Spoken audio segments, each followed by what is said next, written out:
inside the 18. I'm Michael Magid, live from Hollywood, California. With me, you know him, once again returning to his title of Czar of the Virtual Background, the one and only Omar Zeenni, Pro GK Academy. You did it this time, dude. You found the right club. Congratulations. Dude, we did, man. We did. The last time, again, I was using Wikipedia, and unfortunately, they did not update her account. So it showed a specific team, and it was the wrong team. So to my defense, Mike, I should have read your notes prior, and I probably would have had the right team. But hey, I recovered quickly. I got a North Carolina one, and then her current team. So, hey, you made it happen, guys. And speaking of women, shout out to International Women's Day. Shout out to all the females out there who are doing great things in the game. Obviously, we're huge fans of the one and only Saskia Weber, 99 World Cup winner, who unfortunately is not with us right now. I think she's involved in some Angel City FC stuff. She's big time. She's a co-owner in NWSL franchise. Who's got time to do a podcast when you got that going on? But instead, we were just like, hey, you know what? Who can fill that swagger? And we're like, I don't know. What about like a former Maryland Terrapin legend? So we got Minnesota United goalkeeper and hopefully very soon Canadian international Dayne St. Clair. Dayne, what's up, man? What's going on? I think the legend might be a little bit too early to say, but hopefully one day. Dude, it's crazy, dude. Because like I just think about it, man. It's like talk about like just the amount of like goalkeepers that have kind of come through Maryland and stuff like that, dude. Just like, was that kind of like stressful, like coming into Maryland, being like, dude, man, like Zach Steffen just came. Like, what do I do now? Yeah, luckily for me, Zach actually left early because I started getting recruited by Maryland after he left because just based on like us being there, we wouldn't have been there. I wouldn't have gone to Maryland if he didn't decide to go pro. So I'm very grateful he made that decision. But obviously, it was tough shoes to fill for sure, and it took me a little while to get acclimatized. Kind of struggled a little bit my first 2 years.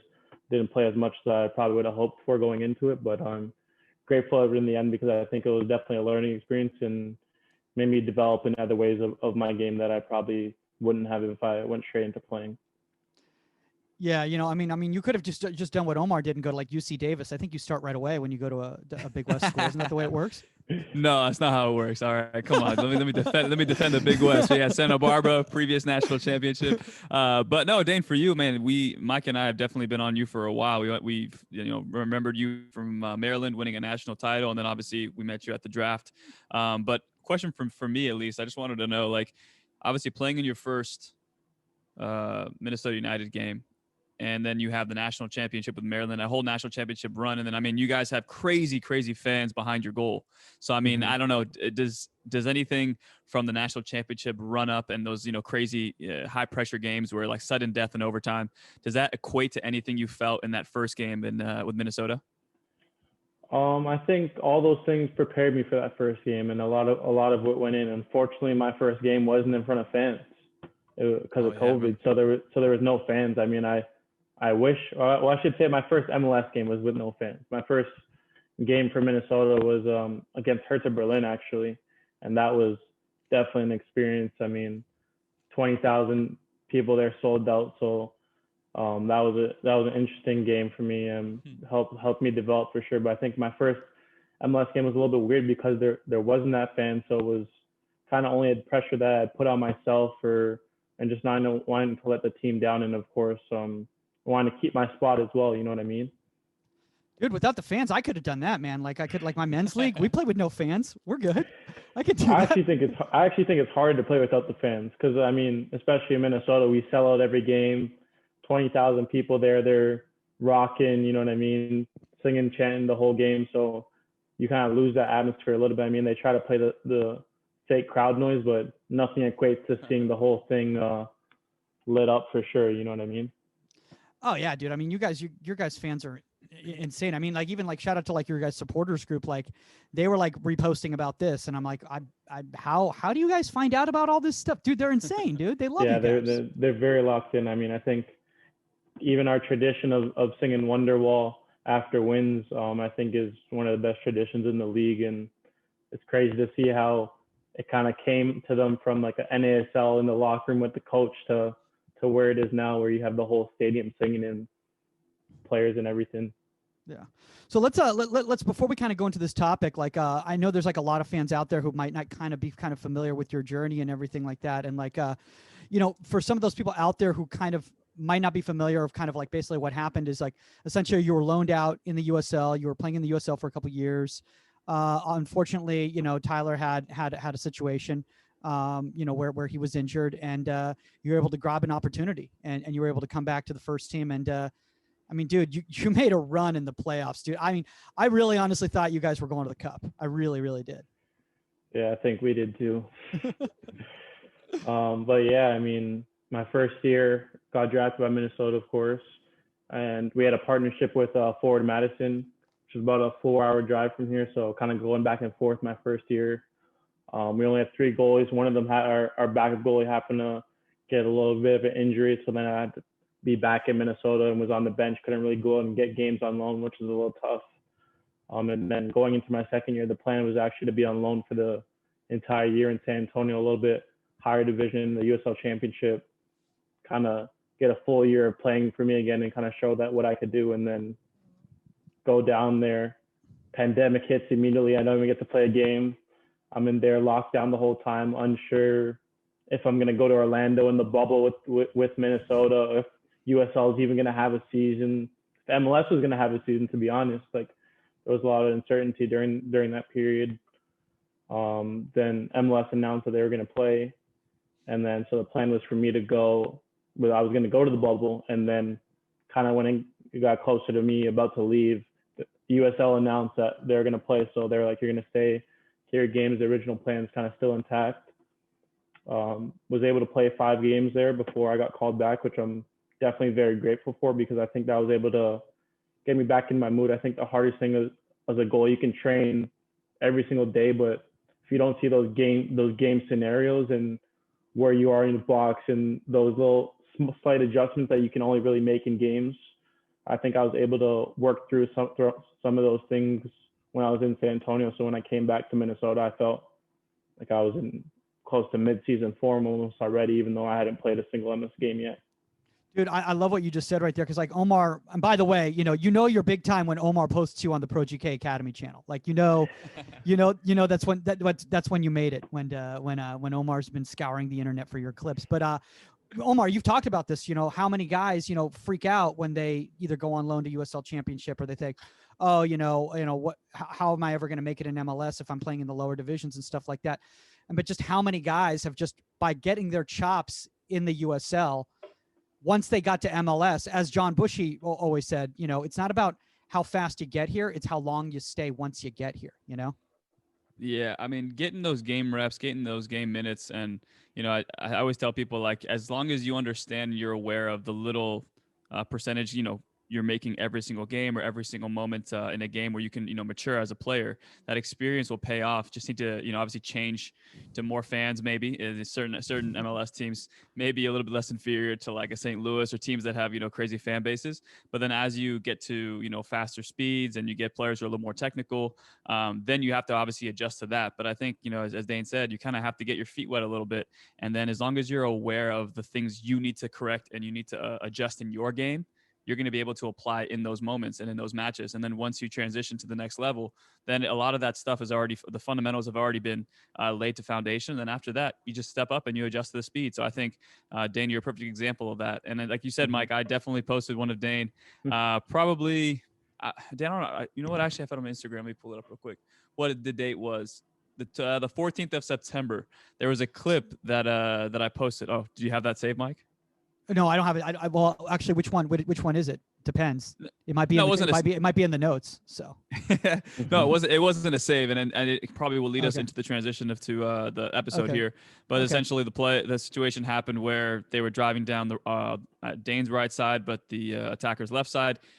Dayne goes to the near post. They swing it all the way to the far post. And I essentially, for like a 7 or 8 second segment, I just showed the sequence of Dayne shifting from one post to the other, fast approach, slow arrival, fully under control. And then from there, shifting to the middle. And even though the final shot never actually hit the frame, I just love the fact that you were so balanced and so intentional of your movement from one side of the goal to the next, to the middle of the goal, to stepping forward, then creating depth. There was just so much going on. But I tell the kids that I train, it's that controlled chaos. And that controlled chaos is developed in the games as well, because you can do it in training. But then at the end of the day, you know, when we're in our goalkeeping groups, it's very difficult to have someone who's, you know, that lethal striker that you're playing against over the weekend finish them. You know, sometimes they may take 2, 3, 4 touches, and you're kind of like the situation in session's kind of dead. But in these games, it's just like 3, 4, 5 seconds, they lay it off, and that person lays it off, and that person can hit it first time, take a touch, do a move. So all those little things. But eventually, Mike, I'll bring that play up. But again, that showed me a level to your game, Dane, that I felt like, okay, this guy's going to make the transition very easily because you have the little things right, and those little things put you in the opportunity to make those big time saves. Yeah, I think that game was against SKC, and like in the moment I didn't really realize, but then even when I saw the clip that you posted, I was like, wow, I did get to there, do that good, got to the next spot, like was set. And like I think sometimes your mind in the game will just naturally do it if it's something you work on, but then when you're able to look back and you're able to see when the adrenaline's going and all that, you'll probably end up going even faster than you think that you could have gone. You know what I mean? We talk about in training a lot at Minnesota, we talk about that adrenaline and that extra like 10% of a game, because realistically, like the mind of any person in a game, they're going to be able to do a little bit more. So we talk about maybe you don't make that save in training, but when you have that extra 10% in the game, you'll make that save. So the fact that you're getting to the spot or things like that, we focus on the movement a lot rather than the actual save. Dude, I absolutely love what you just said right there, because I mean, I think that's honestly, and Omar, I'm glad that you posted that clip, a few months back and everything like that, because I think, Dane, one of the biggest issues, especially with youth goalkeepers, is like they watch somebody like yourself and they're watching that final action. And when Omar does something like breaks down your movement right there, they start recognizing that if you want to be a pro, if you want to play at that level, it's really about the movement, off the ball. That's really where the bread and butter pro goalkeepers come from, is that movement off the ball. Yeah. And Mike, I just want to bring that up too. I think Jeff Tackett is, one of our friends here in California, goalkeeper trainer. And he mentioned, I think on a Facebook post, he's like, very, very often do us as coaches, we tell our goalkeepers to watch film, but very rarely do we show them how. And I think, as a coach myself earlier on, when I used to draw up my drills or when I used to post stuff on Instagram and YouTube and all that, it would just be that final action because, the algorithm, that's what gets the views. And then that was kind of like my short-sightedness as a coach, is that the final action, that's what we need to train.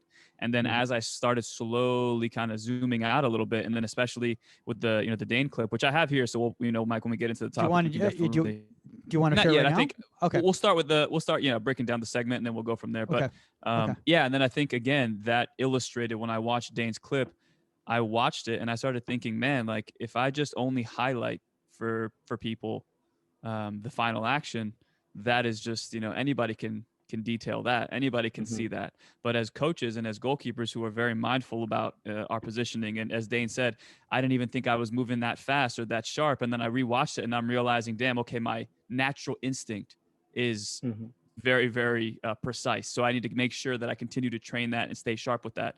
But then if you don't watch that, you're kind of just like, you're not aware of your movements. So then I think, again, that's what I think, Dane, I'll ask you this question for your transition from college to pros. Did you feel like you started watching film a little bit differently? I think I've been someone that's always kind of analyzed film personally and been able to watch a game and identify things. But I kind of did find, let's say I watch in Premier League on the weekend, like instead of me watching what that striker is doing, or I shouldn't say striker, because I do try to watch their movements just to see what runs or things like that they're making, to see what starting position I might need. But that's the things I was kind of looking at more so, less of the ball and more so, okay, the ball's wide. Where's the goalie starting position for this cross? It was like you said, kind of less so about that one save, but like he's able to catch that cross because his starting position was 2-3 yards higher than maybe I would have been. And so that cross looks like an easy pickup, or the cross comes 5 yards deeper and he doesn't have to come for it. But because he's kind of engaging in it, it forces him to play a little bit higher. Like I was watching Mendy a couple weeks ago, and there was a wide free kick, and he was standing on a 6-yard box. I mean, it's something somewhere obviously he feels comfortable with, but it kind of forces the free kick taker to bring the ball out a little bit further instead of that guy getting the header on the penalty spot. Maybe he's close to the 18 now. So just little things like that, I kind of saw myself identifying more with, like you said, zooming out a little bit than just the final actions. Dude, I absolutely love what you were just saying right there. And, you know, I think one of the things that you were just bringing up right there, I think really kind of leads into this topic today, which is, I think, you know, discovering your stance and everything like that. And you were just talking about Mendy, you know, where he feels comfortable, you know, standing on that 6 and everything like that. I think one of the biggest mistakes that I made, and we'll talk about it in the topic, is that as a young coach was trying to force goalkeepers to stand a certain way or move in a certain way or whatever. So Dane, kind of maybe for like maybe some parents out there who don't know what we're talking about, what do we mean by kind of like discovering like your stance, quote unquote? So I think kind of just the way you get set. I mean, I think it could relate to the depth as well. I don't know how the way I view it. I think kind of the depth as well in the stance that you take based on relation to the ball, I would say, because for me personally, I take a little bit of a different stance if guys are coming in on a breakaway versus if the ball's wide and I'm got to move my feet for a cross kind of thing. So, I mean, it's just like, we talk about getting set a lot as goalies because you always want to be able to move in any direction. So when I think of stance, I think of like my set or like my starting position. Yeah. No, I think that's a really good point in regards to the starting position too, because like I think one of the things too that you just brought up right there that was really good was that, you know, obviously the different scenarios too, and we'll watch some in a second or whatever. But Omar, I know that this is something that you've been trying to really, I don't want to say like harp on with youth players or whatever, because a lot of them think like, my coach has told me to stand this way, my coach told me to stand here or whatever, and they're so literal that they're not actually looking at the fluidity of the game itself. For instance, Dane, you have a very wide stance at certain points based on the depth of the shot. If a shot is deep, your stance is pretty darn wide, you know, and that works for you. Yeah, I think with my height, it was something, and it is something I'm trying to work on to narrow a bit, just to be able to move a little bit quicker. But I think with me being so tall, I need a little bit of a wider stance so I can get to low ball a little bit quicker versus some small guys where they can be really narrow. So I think sometimes it doesn't matter the height, but it's also whatever you feel comfortable with, because as long as you can keep the ball at the back of the net, no one's going to say anything, oh, you should have done this, I think. So it's just whatever you feel more comfortable with. I think training is a good time. I mean, sometimes in training, I know, okay, today I'm going to try to be very narrow just to see how it feels, because that's how you kind of are able to make those adjustments in the game and do them naturally. It's like, today I'm going to try narrow on breakaways or 1v1s and see how I feel in that. And then if I like it, perfect, I can use it. But if not, okay, that's not something that works for me. Maybe I can try something else the next day. I think as goalies, like, we get into this rhythm of, obviously you're not doing that the day before a game or anything like that, but when you're further out from games, it's our chance to try things as well. And I think at Minnesota, I have a really good goalie coach in Stu Kerr, and he allows us to do those things. He says, I don't like, use this time to try these things, because if you keep a clean sheet on the weekend, everyone's happy. No one's going to remember what happened in training or anything like that. So use this time to allow yourself to branch out and try these things to better yourself as a goalie as well. Dude, I love that you just said that, because like we just had Matt Turner on a couple weeks ago, and you know, he was talking about like intent versus execution, right? You know, and Omar, this is something that I know, you know, you've been talking to young goalkeepers about, who are afraid to experiment. They're afraid to try new things because they're worried about failure. But again, like, you know, you've always been saying, Omar, is like, you'd rather see them try, fail, because the intent was there, and then we'll work on the execution, right, Omar? Yeah. Yeah, I mean, I think, you know, the intent is to obviously keep the ball out of the net. And I think, you know, myself included, which is why I have a lot of empathy for the, you know, this generation of goalkeepers, is that growing up, I would watch, you know, obviously I say it all the time, like, you know, Peter Schmeichel videos, or, you know, 2002 World Cup. I watched everything Oliver Kahn ever did against everybody. And I would watch them, I would take something from them, and then I would do it in a game or in training, and it would work. And then I would always tell myself, okay, now because it worked, I have to do that every single time. And, you know, as Dane just said, it's kind of, you know, in relation to the ball, and like how you said, Mike, the fluidity of the stance needs to change based on what the game, gives you. So I have some empathy because I was very literal when I was younger. I would take that idea and I would let it run. And if it didn't work, like, I say sometimes on like a test, sometimes you have one equation, you study for that equation, and then that equation is not on the test. And now you don't even know how to apply anything else because you're like, damn, I put everything into that one thing. So I have, again, empathy for those kids. But now when you listen to Dayne speak and you listen to Matt Turner, anybody really who's at that next level, it's that curiosity that allowed them to try new things. And as us as coaches, is to let that curiosity flourish and let it have a mind of its own. And then we step in when we need to step in. But at the end of the day, it's just letting them figure it out for themselves. And you're going to make a lot of mistakes. All the parents out there, young goalkeepers out there, you're going to make so many mistakes. Just let it happen. Let it come through you. But watch the film your sessions. Go buy a GoPro for like $200, put it behind your goal. And I promise you, like Dayne said earlier about watching himself back again, you're going to notice like, oh, wow, I actually did move a lot faster than I did. Oh, you know what? I actually, when that shot did come, I rose my hips up a little bit too soon, which made it impossible for me to get low. It's all those little minor details. It's like, Mike, you just said again, that curiosity and that actually intent eventually comes back around when you start sharpening the idea, but you got to build that foundation first. Yeah, I think what you said there is perfect. Just like looking at other guys and trying it. Because my first year, I had two veteran goalies in Bobby Shuttleworth and Vito Minone. And they're very different goalies.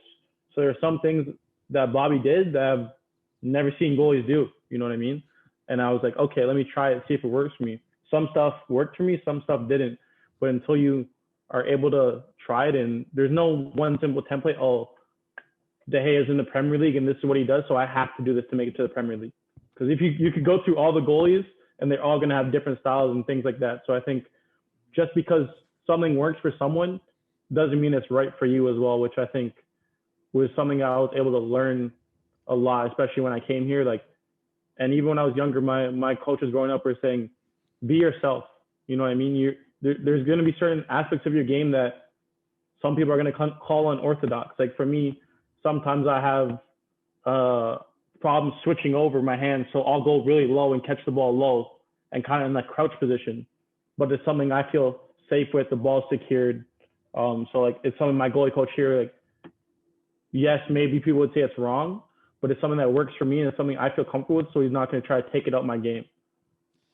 Yeah, that comfortability is so important, I mean, and like, I think Dayne, honestly, like, I think one of the things that I think is really an issue, and I thank you for bringing that up, by the way, in regards to like, because there's a lot of youth keepers out there who think if they want to play in the Prem, they have to play like De Gea. They have to move like De Gea. They try to beat, dude, and I see it. I see 5'8" goalkeepers, 150 pounds, who are built like, Nick Raimondo, who are trying to play like De Gea because they think that's how you play goalkeeping. They have this idea in their head. Omar, quick question for you is there a certain template though that at least at the youth level we should at least give some sort of a template of what type of a stance we're looking for and then let them explore from there? Yeah, I mean, I think the normal thing that I always tell people is start shoulder width apart. And I think with the balls nowadays traveling a lot faster, I try to show kids all the time, like from a close range, if you're not shoulder width apart, you're not going to have that pocket to get your hands down. And I think because you don't have that pocket, you're going to jump into a foot save. And I used to do that as well, sweep my feet to get my hands down or try to get to a foot save. And I didn't really have much power because I was so narrow. But then as I started getting a little bit more, understanding of the position, I started, staying in that shoulder width position. And then now whenever that shot came down the middle, I felt more comfortable being in an athletic wide position, because now I said, okay, if that ball goes down the middle, I can squeeze my hands down because there's already a pocket. I don't have to create a pocket. So I think for me, it's just shoulder width apart, Mike. And I think from there you can start, as the ball comes a little bit closer, maybe you start a little bit wider because you got to get, lower to the ground. Or if you're getting better with foot saves, like we see with De Gea, he stands a little bit more narrow at the post because then he's able to actually kick his feet out because now he has space to kick out versus being in that wider stance. So again, you watch those goalkeepers, but you have to ask yourself, why is De Gea successful and why is he doing this? And I think when you're able to ask yourself that and you can actually draw the conclusion on your own, you start realizing, oh, damn, okay, well, if I'm doing this, this is why I'm going to do it versus just, I'm going to do this just to try it. So I think that's the evolution of a goalkeeper, is understanding why you're trying something and what the goal you want out of it versus just trying it just because you saw it. I think to add on that, I think when I've seen a lot of youth goalies, they've kind of been on their heels or too much on their toes. So I think kind of getting that right width of kind of on the balls of your feet. I think a good template of that is trying to keep your shoulders, like you said, not only your feet narrow like that, but your shoulders over, and your head over the ball. So that way it kind of keeps you and drives you forward as well. So that way it kind of helps you from not diving backwards and things like that. So I think kind of just trying to attach your head to the ball sometimes, like we say, make a save, like get your head forward and the rest of your body will go. Your head's so heavy, like it'll bring that everywhere as well. So I think that can help goalies as well, so that they're not on their heels and they're kind of on that front foot if they need to make a save or a ball goes through the back line, they need to run out and get the ball or things like that as well. Yeah. Absolutely. And I think this. Go ahead, Omar. No, I think exactly what Dane just said. I know. I wish, if we were all sitting in the same room and we have somebody to be like, "Yo, get that clip up for us." One day, once for all. I got my first shot, dude. I'm halfway there. So I'm halfway there. Well, no, but again, if you guys listen to what Dane just said, that is another layer of goalkeeping. Is that there are times where the ball is being circulated around the 18, or maybe like 25 yards out, and your set stance is almost like you're in a staggered stance, like one foot is ready to drive through just in case that ball gets played through. And then as the shot is being struck, I have found myself where I'm like kind of like my foot is just slightly off. Let's say my right foot's just slightly in front of my left one, just because I feel like more comfortable sprinting off my line to either get the ball before the striker does, or I come out to close down the angle if that ball is slipped in. But then when that shot is struck, I quickly shift my feet. Either I bring my left foot back to even with my right, or I bring my right foot back to even with my left. And again, that's another evolution of goalkeeping that if you had the film, you could see that. But that as well is one of those things as a coach, when I watch it, I go, damn, he doesn't look right here. And then I go, oh, you know what? His IQ is being shown here. Now we just got to sharpen the IQ because he's trying to read that situation. It didn't happen. He paid for it, but next time he can read that same thing, but be in a better stance, more optimal stance. And I think, again, that is the evolution of the watching film part. Dude, I just love what you just said there, because like Dane, honestly, I'm just like thinking about this, like when watching like youth goalkeepers, like how many of them are just like in the same stance, moving around like the grid, basically in the same stance, because like they're like, this is my set stance, this is the way I move, as opposed to like thinking, like Saskia always brings up, like move like an athlete. Like athletes move like fluidly, like you don't move like stiff like that, you know. So like it's like one thing I've noticed, like with you, for instance, is like, and maybe we'll start getting into some of these clips or whatever, but like we'll see it. You have a tendency, for instance, in a shot situation in the final action, you'll go from a very wide stance to you'll all of a sudden narrow it out in order to get that, in order to kind of get that drop and then be able to get that push off. Are you even aware you're doing that, or is that just like subconscious? Yeah, I think kind of like I said earlier, like I kind of noticed like I do have a wide stance at times, and it's something that I've trying to narrow a little bit. So I think sometimes I'm able to do it on the shots and be able to generate that power. But I think for me, I'd hope to be at a little bit close to that and more natural position than having to do that last minute adjustment. But also it's something for me, it's like, I know some goalies like to step into their shots or things like that. So that's kind of like my pre-shot thing, where it's like, okay, I got to narrow in to generate that power. Yeah.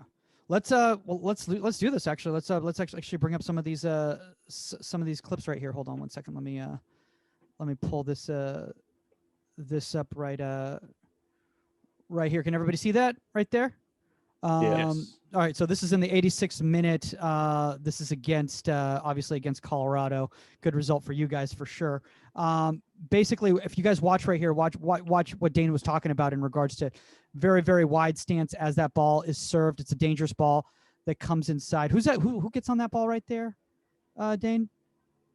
So as that ball I think this is Galvan. Yes, this is Galvan. This is Galvan. Yeah, because the service is coming out from out here. It comes into Galvan. As that ball is hit, so you're in that wide stance, but the second that you see that ball is kind of dropping, that's when you narrow your stance. You kind of collapse into it, drop that shoulder, and make a great save to the near post right there. We'll play it in real time so everybody can kind of see it. Right here. Boom. How'd I do in the description there, Omar? Wasn't too bad. You always got to start with where the ball's coming from, who's like, what the service looks like. So ball's on the right side, Dane's left side. Guy cuts back to his left foot on top of the 18, whips it in, and then Dane, you like we talked about before, that right leg sometimes is in that staggered stance, because if that ball does come at a little higher of an approach, you're ready to pounce on it and step forward. But also too, if it comes in like this, a little bit more head height and driven, you can also bring that leg back, and now you're square. Yeah, I think especially towards the end of the season, especially going to this season, it's something that I'm trying to work on a lot is being a little bit more aggressive on crosses. So just like I said, I think the big thing with me is going to start with my starting position, because I think I have the footwork and the height to get there. So kind of I feel like if I'm in that in between phase and my starting position's in a good spot, it's going to allow me to get there and not have to like have that second guess. Am I going to get to that ball or am I not going to? I love right here just the comfortability to drop for the depth to allow yourself the time to react to that shot. You know, a lot of goalkeepers, especially a lot of youth goalkeepers in this dangerous ball situation, they would try to bite at that ball. And you're like, you know what? I'm better off holding here because I have the angle, and then just make the reaction save. Yeah, I think the height of the ball, I think, is also important. Sometimes people say that, oh, the ball is on the 6-yard box, like you should have got there, but sometimes with the way these guys are hitting the ball now, with the pace and the ability of runners coming across, like sometimes it is better off to hold. And kind of what we work on a lot in Minnesota is if you're not going to go out to get the ball, you got to drop in and make sure that you're ready to make that save, because the last thing you want to do is be in that kind of no man's land, or you get beat by the ball pace of it because you're too close to the ball. Yeah. Go ahead, Omar. No, I think to kind of like go back to the wide stance in this kind of final action, this play. I think, I did a breakdown recently of De Gea and wanted to kind of just see, how athletic is he in that wide stance and when he does it. And one of the things that I noticed, and something that I've, again, discussed in the past, is there are times where there's going to be those shots down the middle from the angle or down the center, and you don't have time to get down, and the shots coming from, let's say, 10 to 12 yards away, you can quickly get those hands down because you already have a pocket, because that wider stance or that shoulder width stance, you don't have to, step with your left foot or right foot to create that space. It's already there. And again, as fast as the balls are coming these days, that's very, very vital and very important. I've seen, like Dayne said earlier, a lot of goalkeepers will, be on their heels, and because they don't have their weight forward, they can't get those hands down. So what ends up happening is they lean back, and now you've had way less surface area because you're trying to, kick the ball, and you have to get it precisely. You have to get it full contact to get a good, distance on it, versus getting those hands down, now your whole body supporting. And another thing, what I noticed too, and I think on this save, is instead of getting those hands down, what ends up happening with that wider stance is now you have the opportunity. Let's say, you dive into your left, that left foot has space to step inward and then outward, if that makes sense. So now you have the opportunity to step in with your left foot without taking the space to your left side. And now you can actually press in and then power out. And I think that also is one of those things that I see on this save. But in my opinion, one of the very, very most vital things about having a little bit of a wider stance is for that right leg, or whatever plant leg you're going towards, is to have that leg step in and then step out to create that space and actually have intentional push. It's almost like a little bit of a counter movement. Exactly. Dude, yeah, and but one of the things that happens right there, because Dayne, is that tough, do you think, to teach to younger goalkeepers? Because I think what happens when I've tried to teach that type of kind of counter movement, they just buckle. And they lose their balance, and they end up falling or whatever. So how intentional is that, or is that just the shift of the body reacting to compensate? I think it's a little bit of the shift. I think if you kind of focus on more so getting a push on every save, I think that's the more so things, because then naturally your foot will, you think, oh, I got to get a push here, I need to come inside a little bit more. So I think working on that counter movement, that's not something that I've worked on, but just trying to the mindset of trying to get a push in every save. And we talk about rebound control a lot in Minnesota, and trying to generate enough power, especially on headers and things like that aren't coming in real hard. Is if we can generate that power to manipulate the ball as far out as we can, then that's what we need to do, instead of the last thing you want is a rebound dropping inside your 6-yard box. Oh yeah, dude, those are man. I mean, I was the king of those. I was the king of coming out for that ball, and then I give it a slap, and then it's down there, and then it's at a frantic thing. On either I make a brilliant, world class, game saving save right there, or I just never play again, because they're just that guy. Clearly, he's doesn't know what he's doing, right, Omar? Yeah, and I think I've tried to, not a universal word, but I've been trying to explain it to the kids that I train, and I say try to be in an athletic wide position. And the athletic wide, like we talk about with Sask, is just, being in an athletic position. So even when you see, cornerbacks, for example, which just like goalkeeping, we have to keep ourselves, kind of opened up a little bit just in case that wide receiver runs a certain route. You want to be able to, shift your body. You don't want to be stuck flat and being square. So I think when you watch those guys, they kind of stay a little bit of a wider stance as well, just so that they can either cross step or shift their feet back. So I would say if anybody watches other sports, go watch that. And even basketball defenders as well, they leave themselves just slightly open and pivoted, just so they can react to other, different movements and variability of those movements as well. Dane, I got a question for you because, like, as obviously as a taller goalkeeper, when you're kind of going through that whole that growth spurt and everything like that, did you experiment with a bunch of different stances, and did you try a bunch of different things, and a lot of things were failing, just and you started getting frustrated because your body was kind of growing into itself or whatever, because you're like 6'9" or whatever you are right now. You're very tall. You're a lot taller than me. Yeah, I kind of hit a growth spurt kind of around the time I was 15, 16, I would say. And that was kind of a tough period of time, because it was like, I was considered I wasn't small, but I was smaller than most goalies at the time. And so it was like kind of my movements and stuff I had to adapt and change them. And it was definitely a little bit tough, because it was like, there were certain things I could do and movements I could do when I was smaller that I wasn't able to do as fast in relation to the time of the game when I was bigger. So that's when I kind of had to start making those slight adjustments. And I found myself making, naturally, I guess, a little bit of a wider stance, just being taller.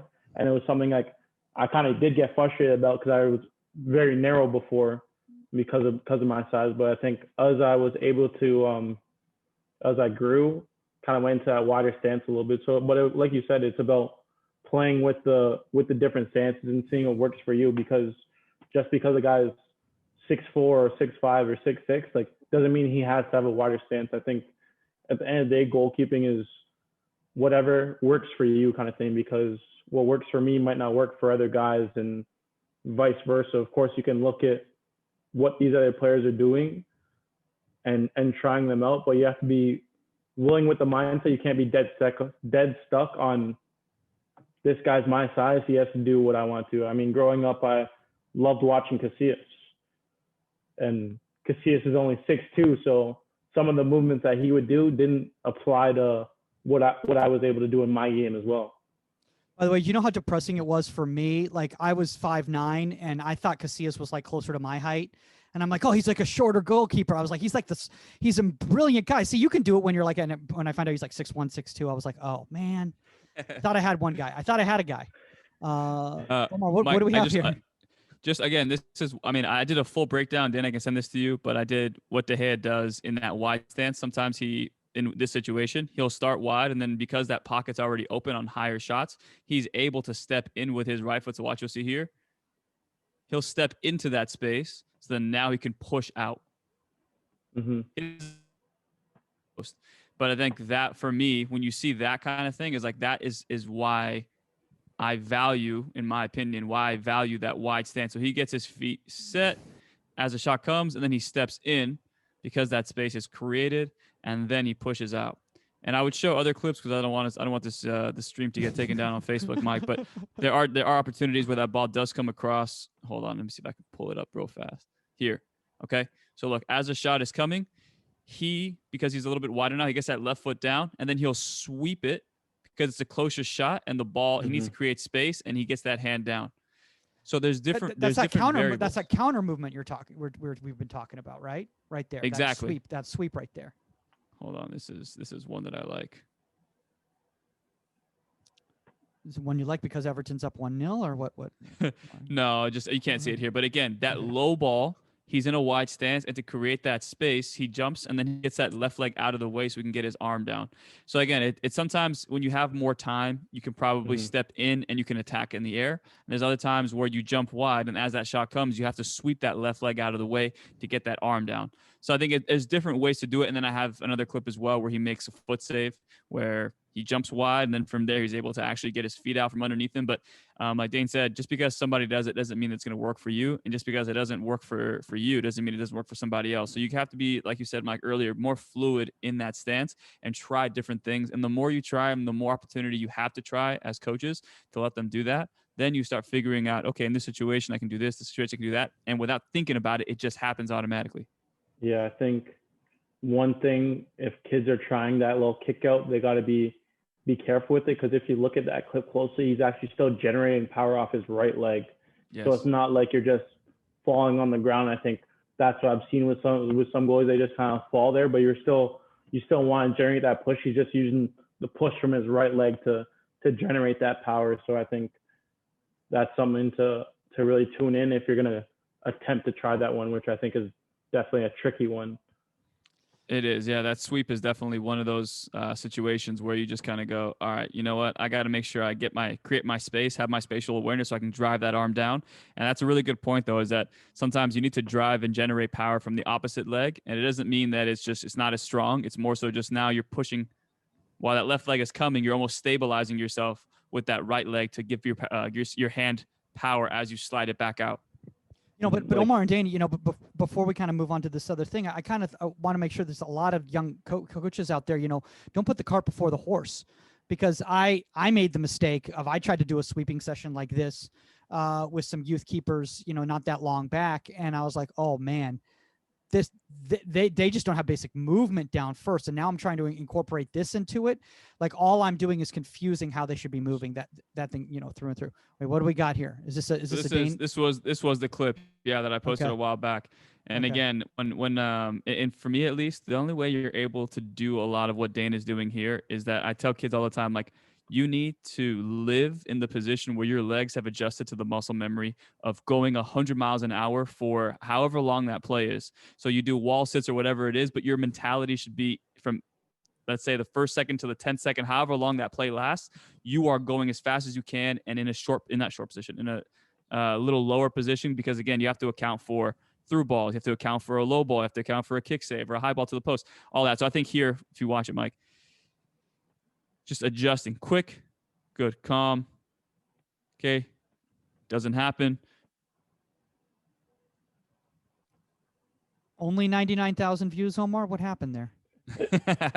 No, when Dane becomes like, for fifth, sixth year, we get that mass appeal, right now he's still, the Canadians don't know who he is just yet.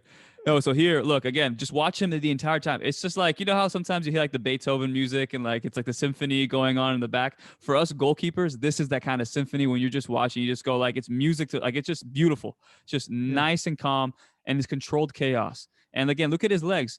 He's bouncing up and down, but never in this entire play did I say, maybe that last part right here, but the guy shot it from like 4 yards out. Did I ever say he's out of control? What is he doing? It's more completely, he knows where to be. Okay, there might be a shot there, so he can't complete his movement all the way across. He realizes that. Boom. Yeah, I think what you said there was, sometimes you realize it's more important to get set than to get to the spot. Because if you're not set, 9 times out of 10, you're not going to be able to make the save. So at least if you're set, you might not be in the exact spot you want to be, but it gives yourself a better chance to make the save. Oh, sure. I mean, I absolutely completely agree. That wide for sure. Yeah, I was gonna say. You just see your face. You see your face, dude. You're like, oh man, I did all that work. Thank God that just went wide right there. All that positioning for not. No, I mean, dude, Dane, honestly, like, Omar, by the way, you could literally put a soundtrack over this. It'd be absolutely brilliant. So next time you got to put. Are we going through the comments now? No, come on, we're not. No, I just wanted to see what people said. No, we'll keep that there. Yeah. Oh man. Okay, I'll let it play one last time. But yeah, kind of what I used to work on when I was younger. I'd like goalies do these movements, but like I would go like run 5 yards, sprint 5 yards maybe, and try to get set on like a line. And like make sure that I was set on the line, so I was still balanced, that I wouldn't take a step forward, I wouldn't like heel backwards, or like you go through the cones and you get a ball, like that little 4 yard burst or 3 yard burst or whatever, as big as it is, can you make that movement as fast as you can and get set right in between those cones or right on that line or things like that? Or even with lateral movements, like something as simple to that, like I'm gonna go 3 yards and straddle the line and make sure I'm completely balanced in that line, but I'm gonna try to do it as fast as I can. And like that's kind of like the movements that I would work on when I was younger a lot. Yes. And what I will say as well, what Dane just said there is something that I've been trying to tell people all the time. When you, let's say you broke your wrist like I did, and I needed to figure out ways to stay in shape. Yeah, sometimes you can say, yeah, it's kind of hard to do goalkeeping stuff. But if you literally just go out there and put those cones and you tell yourself, I need to stop on a dime here. And then also too, to add on to what you just said, Dane, is the mentality of, okay, let's just say, for example, I went from where I cross-stepped to the near post as fast as I could. And then when I got there, I needed to get set. And once I got set, that guy cut that ball, across for a shot, or excuse me, for a cut off cross. Am I athletic enough after this movement to get myself down there? And I think when you do that in enough times, when you get to that post and you kind of go as fast as you can and get set, you realize even if you don't have a shot coming, or you can even just watch yourself on film without anybody out there, just you by yourself, you say, am I athletics after this movement? Okay, let's say that ball doesn't get cut back and I don't have to cut it off. It gets actually served to the far post. Did I slow myself down enough so that I have enough momentum to go back the other way? You know what I mean? So there's so many scenarios and questions that you can ask yourself if you're just by yourself, but you're also extremely aware of what you want to work on and intentional of what that final picture may look like. So you know exactly if you can be athletic enough to get out of that set position into a save or into a cutback or into another movement. Yeah, I think this is probably a little bit more technical with guys that are able and fortunate enough to use mannequins or guys. But let's say a shot gets blocked or a ball hits a mannequin in training. Instead of just saying, oh, the shot's not on target, are you able to slightly adjust and get set for that if there was someone there to hit that rebound or things like that? You know what I mean? So it's not like, oh, the ball didn't, it was a bad service from the guy. Can I slightly adjust and kind of play off that second ball like it would be in a game? Because realistically, that ball might be bounced to a striker who's looking to put it in the back of the net. You know what I mean? So I think even in training, if you have enough goalies to encourage that guy to shoot that ball instead, to make sure guys are set or switched on, or is it a ball I need to come sprint out and get, things like that too?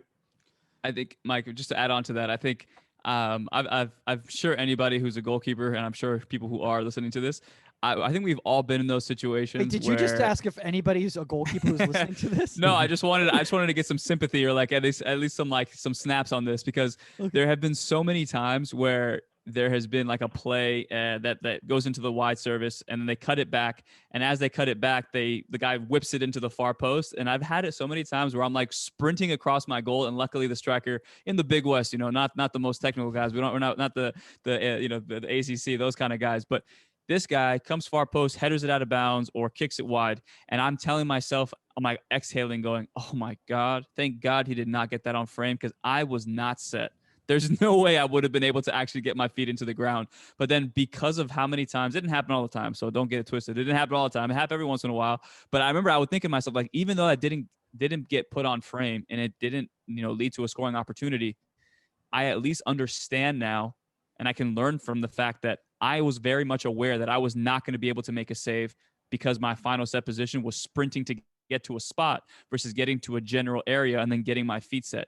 So again, any young goalkeepers out there, there's going to be opportunities where they don't score on you, but you're going to realize, damn, I was not in a position to make a save here, or I was too wide, or as a shot came, I was jumping up in the air. So make sure, whether it's in training, whether it's off a mannequin in a session, you to ask yourself, was I prepared just in case the actual worst case scenario had happened? If the answer is no, then hopefully next time around you start actually taking the proper steps to make sure that's fixed.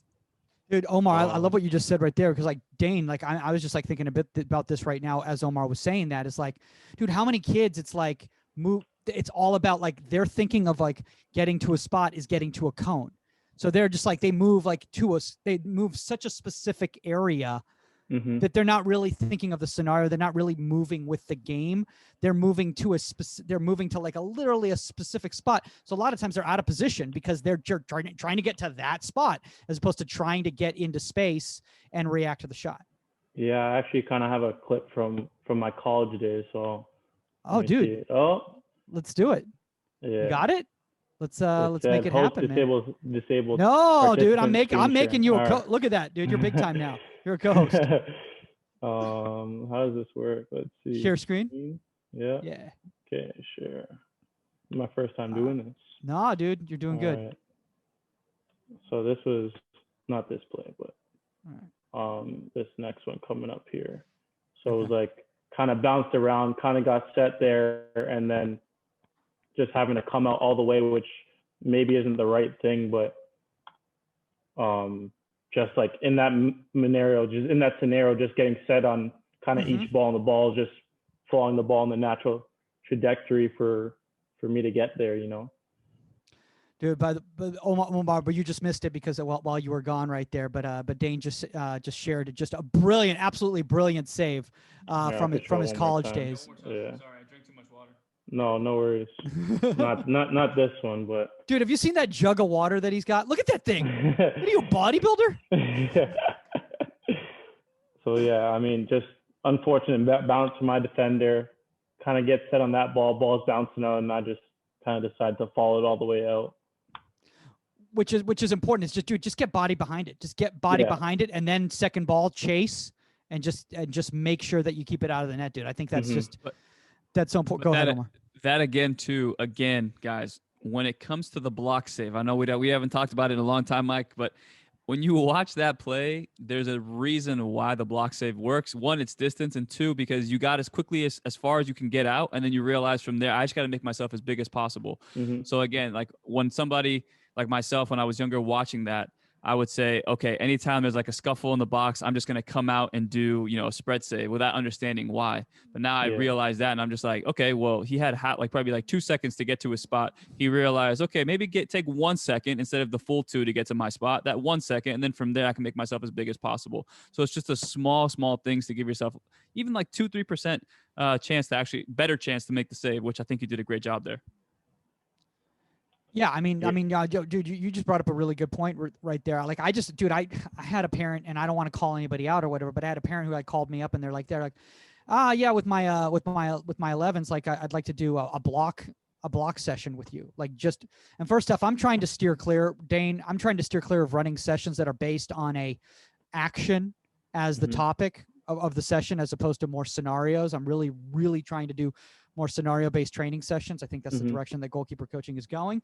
But I just thought about it as like the mindset of the fact that their coach said to this kid and said, oh, I want you to work on blocking, but they didn't bring up the scenarios for the blocking. They said, I want you to work on the actual action. That's the problem, I think, with the block, to be honest with you, Dayne, is kids are just defaulting. Yeah, I mean, I think people see a lot of guys like Neuer and his stance and Ter Stegen I think the Germans are the best at that. But I think, like you said, it's this distance. I think even you've seen some goals in the Prem this year where guys are going for that block save or getting set real low, and they're getting beat just because the distance isn't there. And I mean, I think it depends. Like for me, I'm a little bit bigger guy, so that for me to get down for like 1v1s is a little bit tougher. So I do rely on getting close and getting that block save, whereas some other guys that are maybe a little bit quicker than me are able to dive at the feet of players, but it's just about what works for you. You know what I mean? Oh yeah, for sure. I want to bring up this clip right now here. This is Hollingshead in the 87th minute. It's a through ball situation right here. Essentially what happens, ball served by Huerta to Hollingshead. You're coming out, you hold, and then you approach. And then you recognize that you're not going to get there in time. You can't gain any more ground. So you hold, you get big, and then as that ball's hit, you spread, and you make a brilliant save right there. Play it full speed? Yeah, I'll play it at full speed. Okay, hold on. Here we go. Here's the ball to Hollins. That was a good service. Oh, great save. I mean, and again, it's an emergency save. It's not, that's a reaction to the scenario type of a thing, Yeah, I think kind of like I was saying earlier with De Gea, like that little kick out works for him, but like something for me, because of my stance already, I'm able to, and I feel comfortable with that kick, more comfortable with that kick save. And then granted, I have really long legs, so it works better for me, but like that's a save I feel comfortable with, whereas other goalies might try to kick out there or something like that. But with my stance, I think the kick save is something that I maybe rely upon more than some others. Dude, I think that's all watching all that NHL growing up in Canada, dude. I think that's surprisingly didn't watch that much. Maybe that's from when I used to be a center back and love slide tackling people.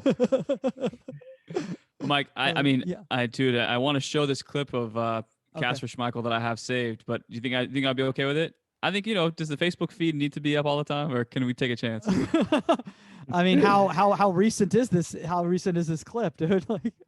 Like 3 days ago? No, December 13th. Just quick, exactly what Dane just did, but look at how patient. Maybe just show a still, maybe not actually play the video or whatever. So since it's actually coming from a YouTube feed. So hey, that's like Dane. Exactly. So what I'm trying to tell you people is like you as Dane opportunities where based on the scenarios you've seen over and over and over, you say, okay, from this distance, I'm tall enough where my left leg and my right leg can cover both posts. So I'm going to be ready to shoot these down, knowing knowing full and well from that distance, it's going to be very difficult for me to get down with my hands. So I think Dane, as what I'm saying, in live time, a lot of things will change.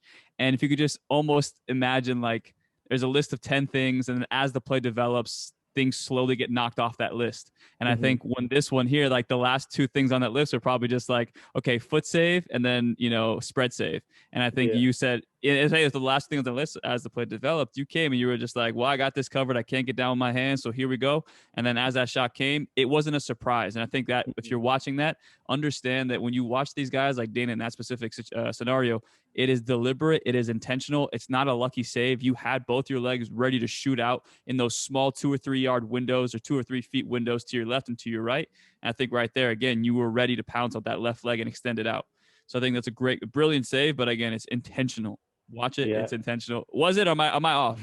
No, definitely intentional. Like I said, kind of more of my style is kind of making those kick saves in those 1v1 scenarios. I think even we slowed the video down, me just holding and waiting that little second so I can kind of meet him there at a good spot. And I'm kind of not in that no man's land to give myself the time to be able to get my foot out as well.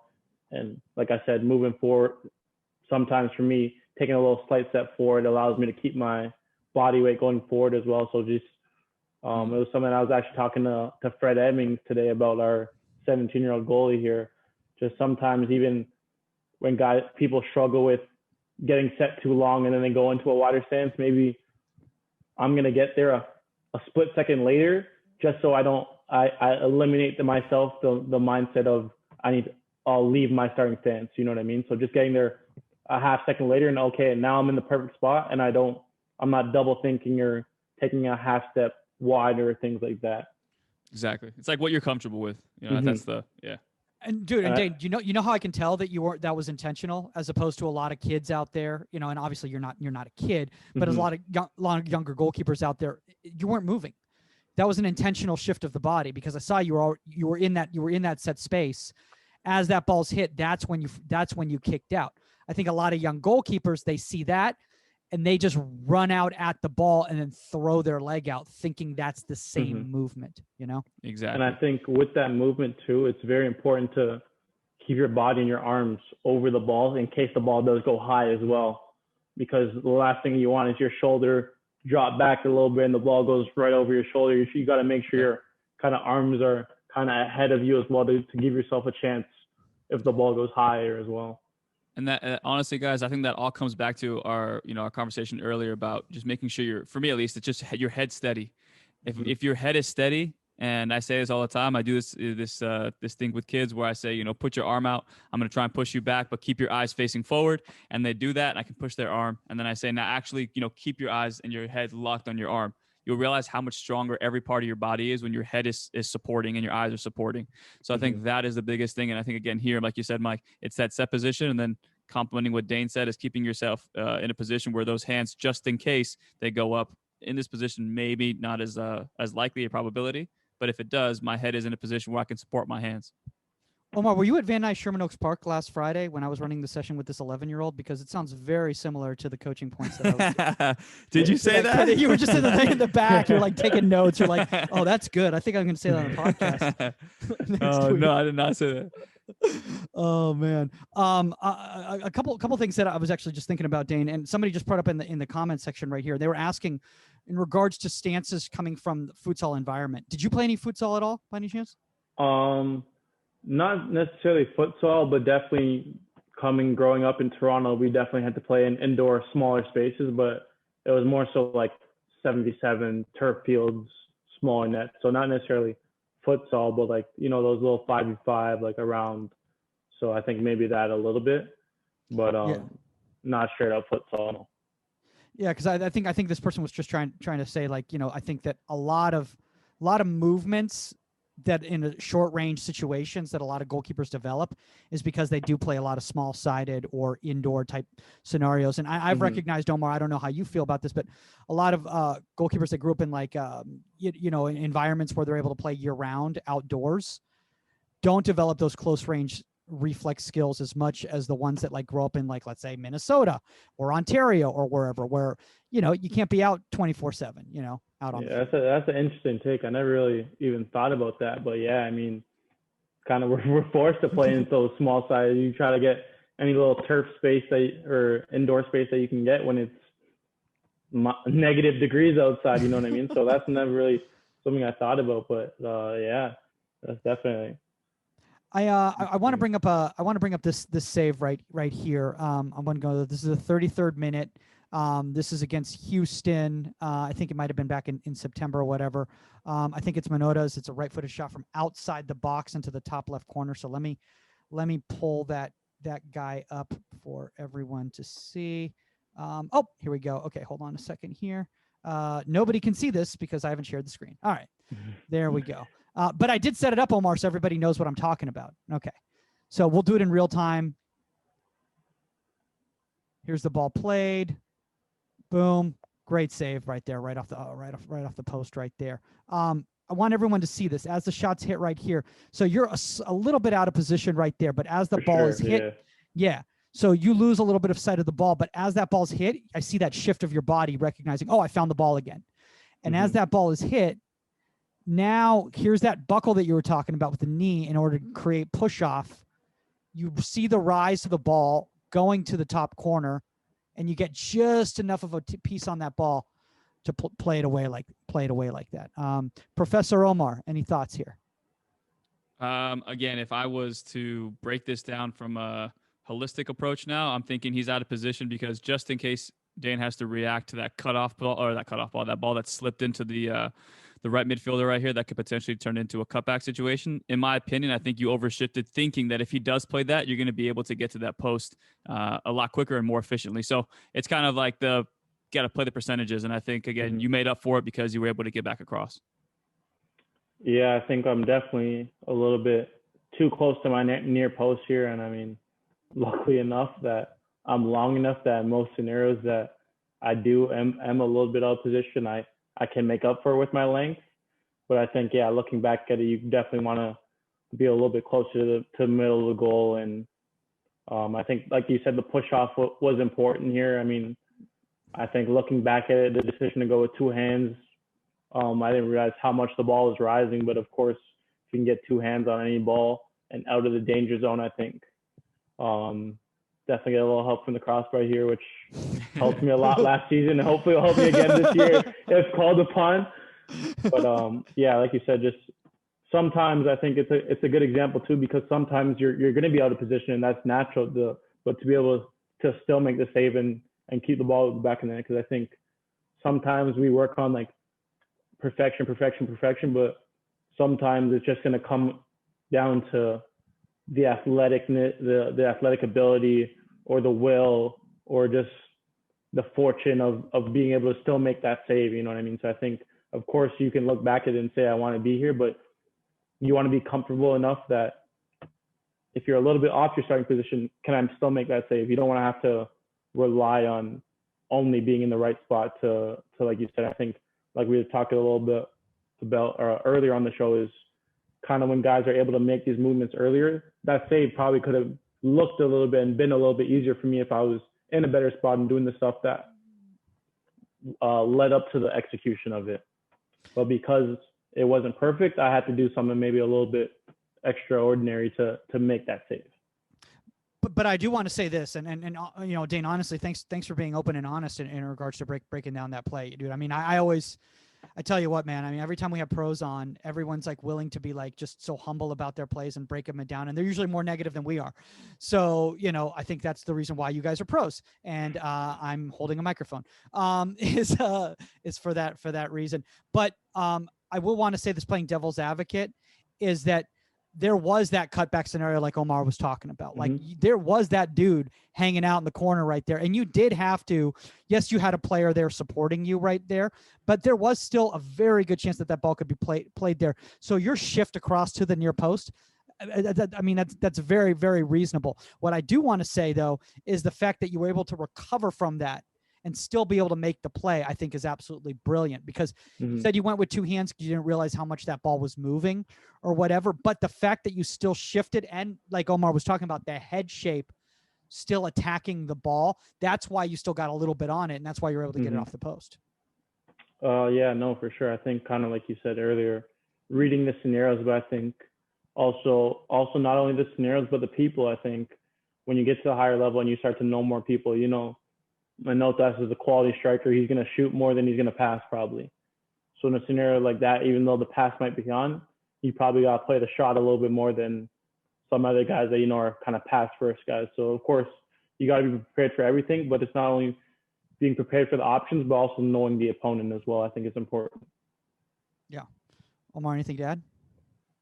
Nope. I think, again, that's a lot of times why certain players decide to pick certain techniques or certain positioning, or why they set a certain way, is because, like Dane just said, there's a lot more factors in play, and there's a lot of people who have certain strengths that when you watch film, you can indicate that. But as like it's a Monday morning quarterback, you know what I mean? You're kind of just watching that as a fan, and you go, why did he do that? And there's way more context behind it. Yeah, man. I mean, like, and I think, you know, one thing that I really love that, you know, that's been brought up here in regards to the situation of like knowing the players you're playing against, because I think, Dane, I think that affects honestly your stance too. Like based on Omar, you were talking about, you know, sometimes you'd see a goalkeeper and you'd be like, oh, what are they doing right there?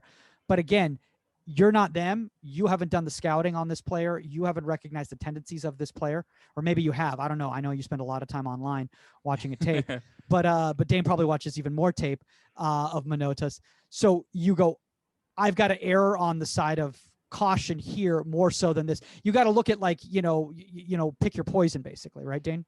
For sure. And I think you always want to be most cautious of the shot, because the shot can come at any time, and guys' backlift in this league is a lot different than when I was playing in college, for sure. Guys are able to release the ball a lot quicker. But I think even if he makes the pass, you got to think, I can still be able to adjust. And if he makes that pass, that's not a goal. But if he shoots it on target and I don't save it, then it's a goal.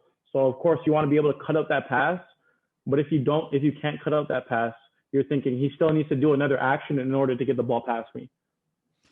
And if someone passes the ball in that scenario and they don't score, no one's going to say anything to you about it realistically, or very few guys, unless you're really analyzing it. Yeah. And I think, you know, I want a lot of young goalkeepers to hear that right now, because the thing is that I think a lot of times young goalkeepers watch a tape, they watch a clip or whatever of themselves or another goalkeeper, and all they think about is the action that actually took place, as opposed to what were the scenarios that could have happened based on the positioning of the ball, based on the movement of the players, based on the shape of the team, all these things. And then you need to know all the three scenarios, and then figure out, okay, if it were me, based on what would happen, what would I do if this happened? What would I do if this happened? What would I do if this happened? And then this did happen, you know? So I think it's so important for young keepers to hear that, man. So important, you know? Yeah, exactly. Yeah, that's 100% the truth. And I think, again, why there are certain goalkeepers who are at the level that they're at. A lot of times, you know, Nick Romano didn't have the height, right? But he had certain other attributes that he realized he could actually, you know, bring to the limelight for himself. So, okay, what do I do to make sure that I can kind of bring those to have those exposed? Guys, I'm ranting here. I'm getting my head. Sorry, skip me. Go to the next person. Wait. What happened? I was talking and I'm like, this is going nowhere, so I may as well just bow out. Oh, that's hilarious. I'm sorry, guys. I do that a lot. You know what I'm saying, man? Oh, dude. I probably done that on this podcast a few times, trying to think of the right word or things like that, and you're like, end up saying 5 extra words instead. I know. I'm like, please, someone interrupt me for God's sake. Dude, there was this time. So actually, I'm not. I don't want to, put you on blast or whatever, Omar. But like a couple of weeks ago when we had Turner on, actually, Omar was trying to make this like eloquent point about like the future of goalkeeping and like where the position's going. And he went on like this like 3-minute thing, like diagramming like 20 years from now, goalkeeper coaches are going to be like offensive coordinators. They're going to have like separate plays and they're going to like put up numbers and like, their signals, like, goalkeepers are going to be wearing wrist straps and they're going to be calling the plays and stuff. And then like Matt, you just he's like, yeah, I don't know about that, but I mean, I think the game is like definitely moving. Oh, but yeah, man. anyways, let's we'll start wrapping up. I know it's starting to get late right here for you, Dane, and obviously you got training, and obviously you guys haven't had the announcement yet about Olympics, right? You guys are still no, because we have Olympic qualifiers and World Cup qualifiers at the same time, so just seeing how that squad is going to be split. Getting called into the last January camp. I'm sure some players will be on both rosters, but just being hope my name's called for one and be ready to represent my country whenever they come calling. Dude, I mean, you've been on such a career trajectory, man. I mean, like, whether it's the 23s or whether it's the full team or whatever, and obviously I know it was a tough choice for you between, whether you were going to maybe go to a TNT camp and see what that was all about and everything like that. But I think Canada's in good hands. I mean, Omar, I mean, we I know we've been talking about this, how Canada's on the up and up, man. Canada is on the up and up. That's for sure. Oh my God, both men and women's. Yeah, so I got Alphonso Davies. I mean, the guy made a huge splash, and then all of a sudden now, winning Champions Leagues and stuff. So I'm pretty sure that puts you guys on the map. But I think you guys have so many complementary pieces in the future that the U.S.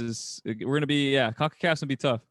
Yeah, it's going to be. Yeah, for sure. I think we have a lot of young players, but I think we also have a lot of experienced players right now that we're able to go through those hard times and kind of explain to our young guys what it means to. And we weren't always like this, you know what I mean? And we're still definitely building, but I think there's been definitely more of a confidence in ourselves, and hopefully now, especially the little boys and girls, seeing guys like men and women like Christine Sinclair and Alfonso kind of grow up into that, and they become the next one, because of course we want that to kind of be the standard instead of just a one-off thing. Well, Dane, before you were really, while probably watching soccer, Dwayne De Rosario was our hero, So for me, it was just Dwayne De Rosario, D-Ro. The goal he scored against the Galaxy. Okay. I've actually had the pleasure of training with him in the off season and stuff like that, just playing small side and pick up. And let me tell you, he might not have the fitness anymore, but he still has the technical attributes for sure. The class never leaves you, man. I remember the goal he scored against that. I think is it Chivas or the Galaxy? It was a free kick. It was just like a curler. And I remember going, what the hell? Who is this dude? And then I think from there it kind of just escalated, and he's a beast. But yeah, it's kind of sad. I wish he was, he had the opportunity to play in the, multiple World Cups, like a guy at his stature, his class. He deserved that. So hopefully, like you said, the next generation, you guys take that baton and you guys run with it. And then, hopefully it's the U.S. and you guys, and Mexico. I'm Mexican too, so hopefully all three of you guys can make the next World Cup. Dang, what you don't realize about Omar is that Omar is everything. Omar is the United Nations of cultures coming together to create the goalkeeping social media educator that he is. That is when I post something about That sounds growing up in Toronto, it's so multicultural. Like you said, I could play for Trinidad and Tobago if I wanted to because of my dad. My mom's side of the family is from Scotland, so I think just growing up in Toronto, everyone was a little bit of everything. I remember coming to America and I'd asked my college teammates at Maryland, I'm like, where are you guys from? And they're like, Maryland. Like, I was like, no, like, where are your parents from? They're like, Maryland. Yeah, I was like, it was such like a mind twister for me, because like growing up, everyone was either from somewhere else, or their parents, or at least their grandparents are from someone else. So coming to America, that was definitely a little bit of a culture shift for me. Yeah. I'll ask you one last question. Have you ever had the chance to meet Shaka yet? To meet Shaka? No, I have not. Legend, dude. I built a really good relationship with Kevin Molino, and I wish him all the best at Columbus this year, and hopefully plan to see my family in Trinidad maybe this off season or in the coming time. Of course, it's tough right now with COVID to really plan things out in the future, but to go back there and see. And I'm sure if I hang out with Kevin a lot, he can definitely introduce me to some of those guys. By the way, we've totally gone off track. Like I think people are like, they're like, this is a goalkeeping podcast, right? They're like, I think it's a Canada podcast. I'm sure it's a podcast about Canada. I actually do want to ask you, Dane, before we go, because you are kind of in the mix right now and you're seeing the younger guys coming up. Like, do you think a lot of it is the fact that just all the MLS teams now and the academies and stuff, and obviously the new Canadian League and all of that, do you think that's one of the reasons why Canada's kind of been on the up and up at the youth level? Yeah, I think even looking back at it, I mean, I never played for Toronto FC's Academy, but there's a under 23 kind of semi-pro thing in Ontario called League One Ontario. And that's where you've seen a lot of guys like myself, Kamal Miller, Alistair Johnston. A lot of these guys have come in. There's one in Quebec called the PLSQ.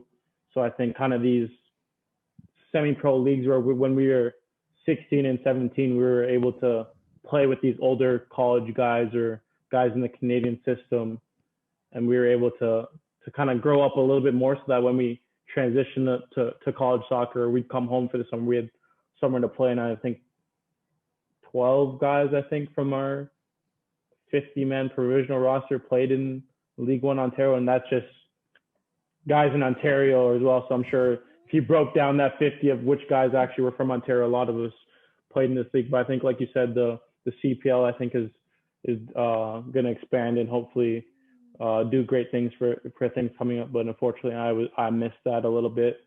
But I think, like you said, the grassroots and the youth, I think when you're able to invest in them, that's where you're really going to see the blossom. But now that these kids have a CPL for the boys to watch, and hopefully a women's side as well, because our women's national team has been at the top for a long time, and hopefully those girls can see that in their own backyard as well, because it's definitely tough just watching on TV versus when you go to a game and you feel that atmosphere changes things a lot. Yeah.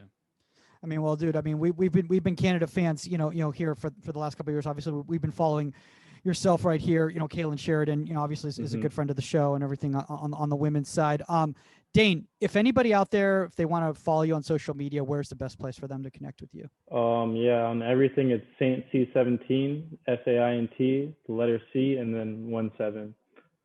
Okay. Funny that you mentioned Kaylin, because when we were younger, actually, we were in like the ODP, well, the equivalent to the ODP for Canada, which is called the provincial team. And we'd actually like train together sometimes. So I have a decent relationship with Kaylin as well, and I hope she recovers from her injury sooner rather than later.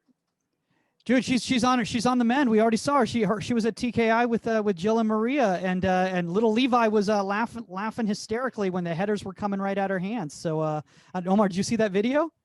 I saw the volleys. I saw the volleys that they were hitting, and I saw Levi kind of sitting by the balls. Oh, I thought it was headers. Maybe, I don't know. It was late at night when I was watching it, and I started like commenting on it and everything. And I think Jill and Maria were like, "Dude, like it's not that funny. Like I don't know why you think this is literally the funniest thing in the world." Because I was like, "This should be viral. Like, why is not everybody in the world commenting on this?" By the way, just real quickly, Dane, Chris Silowich says, "Thanks for the great Friday night memories at Ludwig and inspiring the next generation of keepers," with a turtle emoji. Go Terps, baby. Go Terps.